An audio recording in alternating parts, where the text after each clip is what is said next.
Drug deals might not be the first protest in Nigeria. There is a reason why the government is scared of the upcoming protest in Nigeria, and these are all the details you need to know. You see, taking a look back at the October 8, 2020 end SARS protest, the government has already learned a lot of lessons from that, where they've been called out by different type of organizations, both within Nigeria and outside Nigeria, to take responsibility of what happened at the Lekki toll gate.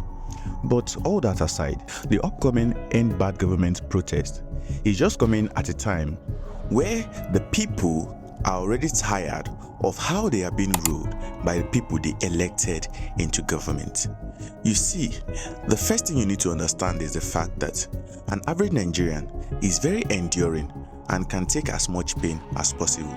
That is why the great musician Fela sang the song Suffering and Smiling, because an average Nigerian believe in smiling even though they are going through different kind of pain.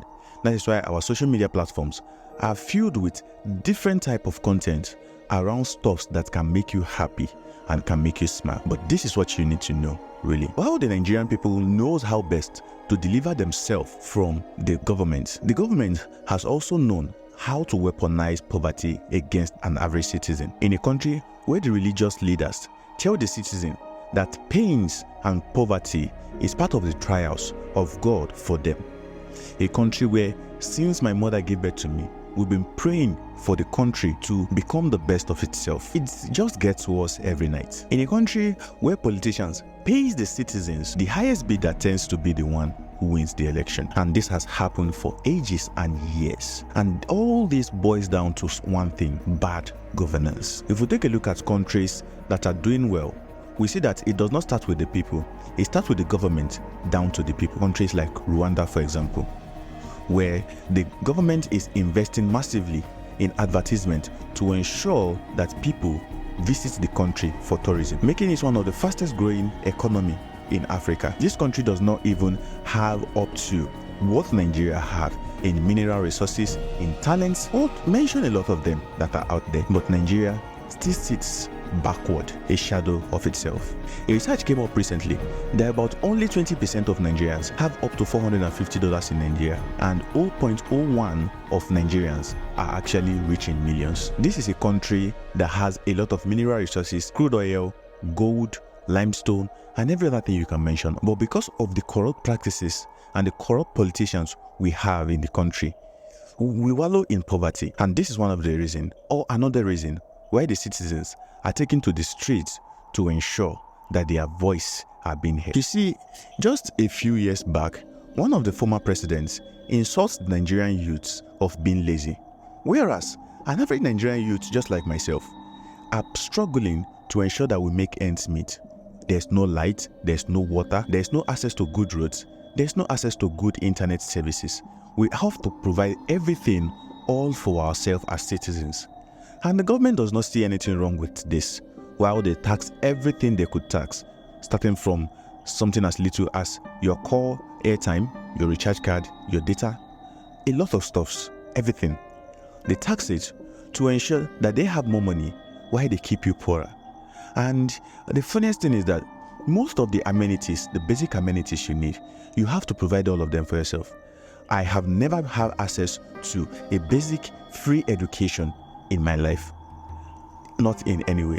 And recently the government came up with a loan for students, and they are willing to pay about $130 to students as loans for the entire tuition, where most of the tuition costs about $400, $500 for the cheapest ones.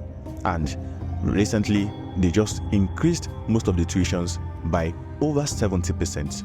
In a country where the inflation rate is increasing every night, but the figures they are putting out there are the artificial inflation rate, where they say the current inflation rate sits at a record high of about 38%. You see, when all this compounds together, cost of living are getting expensive every day. A basic house in Nigeria costs about $400, in a country where the minimum wage is about less than $40. Now imagine how much you have to save to be able to live a moderate life as a normal person in Nigeria. And this has led a lot of Nigerians to dip their hand into stuffs that are not clean, giving Nigeria furthermore a bad name in the international space. So a young person like me cannot get a job outside Nigeria anymore because there's no means of payment. They've blocked everything basically. And you can't even pay from Nigeria with your Naira card for dollar transactions.